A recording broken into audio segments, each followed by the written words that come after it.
Hello दोस्तों, स्वागत है आप सभी का हमारे YouTube चैनल में। दोस्तों, आज के वीडियो में अपरिमेय संख्याओं को आसान तरीके से सिद्ध करना सीखेंगे। तो चलिए दोस्तों, अब हम स्टार्ट करते हैं।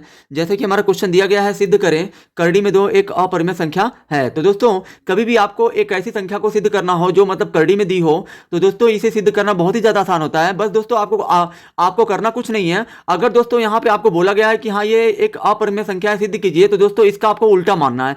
इसको दोस्तों कड़ी में दो हमको सिद्ध करना है अपरिमेय संख्या, लेकिन दोस्तों इसको आपको मान लेना है परिमेय संख्या। तो दोस्तों यहाँ पे लिखना है आपको माना, यहाँ पे दोस्तों माना कड़ी में दो एक एक परिमेय संख्या है। ये दोस्तों आपको मान लेना है, माना कड़ी में दो एक परिमेय संख्या है। मतलब दोस्तों जो यहाँ पे बोला गया है उसका आपको उल्टा मान लेना है। ठीक है दोस्तों। तो दोस्तों हमने मान लिया माना कड़ी में दो एक परिमेय संख्या है। तब दोस्तों जब जब जब आपने इसे एक परिमेय संख्या मान लिया है, तो दोस्तों जो परिमेय संख्या है यानी कि जो कड़ी में दो को आपने परिमेय माना है, और दोस्तों जो कड़ी में दो है जो कि इसको हमने परिमेय माना है, तो दोस्तों ये जो हमेशा p बटा q के बराबर होगी, क्योंकि परिमेय बराबर परिमेय होता है। ठीक है दोस्तों। अब दोस्तों यहाँ पे दोस्तों क्या है कि यहाँ पे दोस्तों कड़ी में दो p बटा q के बराबर है। दोस्तों कैसे है, दोस्तों आप देखेंगे कि p और q में दोस्तों कुछ भी कॉमन आपको दिख रहा है। तो दोस्तों p और q में ऐसी ऐसी कोई चीज़ आपको दिख रही है जो p और q दोनों में है, तो दोस्तों यहाँ पे आप कह सकते हैं कि यहाँ पे ऐसी कोई चीज़ नहीं है। लेकिन दोस्तों जहाँ पे कुछ नहीं कॉमन होता है तो दोस्तों वहाँ पे एक माना जाता है कॉमन। यानी कि दोस्तों p के साथ भी गुणा के रूप में एक है, और दोस्तों q के साथ भी गुणा के रूप में एक है। तो इसलिए दोस्तों इन दोनों में p और q में दोस्तों एक कॉमन है। तो दोस्तों यहाँ पे आपको लिखना है p तथा q का उभयनिष्ठ। यहाँ दोस्तों आपको लिखना है p तथा q का उभयनिष्ठ गुणनखंड। दोस्तों यहाँ पे दोस्तों आपको उभयनिष्ठ गुणनखंड क्या है दोस्तों, एक है। तो दोस्तों यहाँ पे आपको लिख देना है यहाँ p तथा q का उभयनिष्ठ गुणनखंड एक है। दोस्तों यहाँ पे देखिए ये कड़ी में दो p बटा q के बराबर इसलिए है क्योंकि दोस्तों p और q का एक गुणनखंड है, तभी ये कड़ी में दो इस परिमेय संख्या यानी कि p बटा q के बराबर है। अब दोस्तों उसके बाद आपको क्या करना है, p तथा q का दोस्तों गुणनखंड एक है, तभी दोस्तों ये कड़ी में दो परिमेय के बराबर है। अगर दोस्तों p और q का आगे हल करने पर गुणनखंड कुछ और आता है, तो दोस्तों ये दोस्तों प्रूफ हो जाएगा कि कड़ी में दो फिर परिमेय संख्या नहीं होगी। क्योंकि दोस्तों हमने माना परिमेय है, परिमेय दोस्तों ये कड़ी में दो p बटा q के बराबर इसलिए है क्योंकि p और q में एक जो है उभयनिष्ठ यानी कि कॉमन गुणनखंड एक है। अगर दोस्तों p और q का आगे हल करने पर p और q का गुणनखंड कुछ और आता है, तो कड़ी में दो फिर परिमेय नहीं होगी, तब ये अपरिमेय होगी।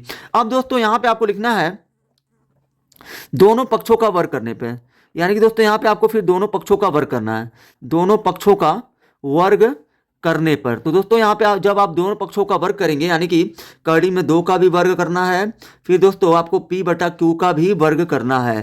तो दोस्तों जब कड़ी का स्क्वायर होता है तो ये जो स्क्वायर से कड़ी कट जाती है, यानी कि ये हो जाएगा आपका दो, p का स्क्वायर दोस्तों हो जाएगा p स्क्वायर, और बटे में दोस्तों q का स्क्वायर है तो q स्क्वायर। अब दोस्तों दो के नीचे एक करके आप जो है इसका आप तिरछा गुणा कर लीजिए। तिरछा गुणा का मतलब दोस्तों ये है, दो का गुणा क्यू में कर लीजिए तो ये दो गुणे क्यू स्क्वायर हो जाएगा, और बराबर दोस्तों एक का गुणा पी स्क्वायर में करेंगे तो पी स्क्वायर। अब दोस्तों यहाँ पे क्या करिए, आप क्यू स्क्वायर को इधर ही छोड़ दीजिए, और दोस्तों ये पी स्क्वायर है दो को भेज दीजिए इधर, तो दोस्तों गुणा जब जाता है तो बटे बन जाता है, और दोस्तों इसको आपको समीकरण एक मान लेना है फिर। ठीक है दोस्तों। उसके बाद दोस्तों यहाँ पे देखो दोस्तों देखिए ये पी स्क्वायर बटे दो का मतलब ये है कि दो जो है पी स्क्वायर को विभाजित कर रहा है। अगर दोस्तों देखिए दो अगर किसी संख्या के स्क्वायर को विभाजित कर रहा है, जैसे मान लीजिए हमने दोस्तों यहाँ पे ऊपर हमने 4 का स्क्वायर कर दीजिए। अगर दोस्तों 4 का स्क्वायर को हम हल करेंगे तो दोस्तों क्या आएगा 16 बटे दो, यानी कि 16 2 से 16 भाग जाएगा। अगर दोस्तों हम लोग 4 से स्क्वायर भी हटा दें तभी ये दो 4 को विभाजित करेगा। तो दोस्तों इसका मतलब ये हुआ कि अगर कोई संख्या किसी संख्या के स्क्वायर को विभाजित कर रही है, तो उस संख्या से अगर जो स्क्वायर हट भी जाए तभी भी वो उसे विभाजित करेगी। तो दोस्तों यहाँ पे आपको लिखना है यहाँ दो पी स्क्वायर को विभाजित करता है, दो पी स्क्वायर को विभाजित करता है तो दो पी को भी विभाजित करेगा। तो दोस्तों यहाँ पे अगर दो पी स्क्वायर को विभाजित कर रहा है, अगर ये दो पी स्क्वायर को विभाजित यानी कि काट रहा है पी स्क्वायर को, तो दो जो है पी को भी काटेगा। ठीक है दोस्तों, दो जो ये दो है दोस्तों वो पी को भी विभाजित करेगा। ठीक है दोस्तों, यानी कि दोस्तों यहाँ पे देखिए दो जो है पी स्क्वायर का फिर गुणनखंड हो गया। उसके बाद दोस्तों आपको फिर क्या करना है, यहाँ पे दोस्तों यहाँ पे दोस्तों आपको मानना है। अब दोस्तों आपको क्या मानना है, यहाँ पे दोस्तों आपको दोस्तों p बराबर दोस्तों आपको मानना है 2 के, मतलब दोस्तों इस p को यहाँ पे लिख लीजिए, और दोस्तों इस 2 के साथ आप k ले लीजिए। इस प्रकार का दोस्तों जितना भी क्वेश्चन होगा उसको दोस्तों आपको ऐसे ही हल करना है।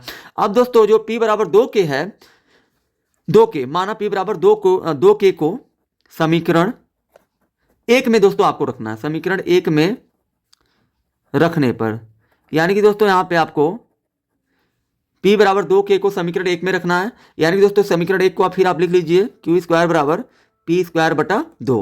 तो दोस्तों यहाँ पे आपका q स्क्वायर, तो q स्क्वायर हो गया।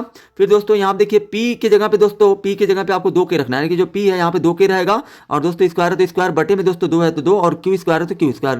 फिर दोस्तों ये 2k का स्क्वायर दोस्तों हो जाएगा 4k, क्योंकि दोस्तों 2 का स्क्वायर हो गया 4 और k का स्क्वायर होगा k स्क्वायर, बटे में दोस्तों 2 है तो 2, 2 से 4 को काटेंगे 2 बार में कटेगा। यानी कि दोस्तों यहाँ पे देखिए दोस्तों ये 2 से हमने 4 को काटा है, तो दोस्तों यहाँ पे आपका q स्क्वायर बराबर दोस्तों यहाँ पे देखिए क्या बचा है आपका 2k का स्क्वायर और बटा में 2। फिर दोस्तों इसके नीचे आपको 1 लिख देना है। उसके बाद दोस्तों 1 लिखने के बाद अब दोस्तों आपको क्या करना है, तिरछा गुणा करना है, यानी कि 2 का गुणा q स्क्वायर में। तो दोस्तों यहाँ पे देखिए ये 2 से दोस्तों 4 कट चुका है, तो दोस्तों यहाँ पे 2k स्क्वायर बचेगा, और दोस्तों नीचे कुछ नहीं बचेगा तो एक बचेगा। तो दोस्तों आपको क्या करना है, q स्क्वायर का गुणा आपको 1 में करना है, या तो दोस्तों आप ऐसे भी कर सकते हैं 1 का गुणा दोस्तों आप 2k स्क्वायर में कर दीजिए, तो दोस्तों ये आपका हो जाएगा 2k का स्क्वायर, और दोस्तों q स्क्वायर का गुणा आप 1 में करिए तो ये आपका हो जाएगा q स्क्वायर। इस बार दोस्तों हमने इनका गुणा नहीं किया है, पहले हमने इनका किया। ऐसा दोस्तों क्यों किया गया है, क्योंकि दोस्तों k स्क्वायर को जब आप इधर छोड़ेंगे तो दोस्तों 2 को आप इधर पक्षांतर कर सकते हैं, ठीक है दोस्तों, 2 जाएगा बटा बन जाएगा। अब दोस्तों यहाँ पे ये आपका हो गया समीकरण 2। अब दोस्तों यहाँ पे आप ध्यान दीजिए कि यहाँ पे दोस्तों क्या हो रहा है कि अगर दोस्तों यहाँ पे देखिए इस वाले समीकरण में दोस्तों समीकरण 1 में 2 जो है p स्क्वायर को कर रहा था, अब दोस्तों समीकरण 2 में ये जो 2 है ये q स्क्वायर को भी विभाजित कर रहा है। तो दोस्तों यहाँ पे आपको लिखना है, यहाँ इसके बाद की चीज दोस्तों मैं यहाँ पे लिख रहा हूँ, ठीक है। यहाँ दोस्तों लिखना है यहाँ यहाँ 2 q स्क्वायर को विभाजित करता है तो दोस्तों जो 2 है वो q को भी विभाजित करेगा, ठीक है दोस्तों।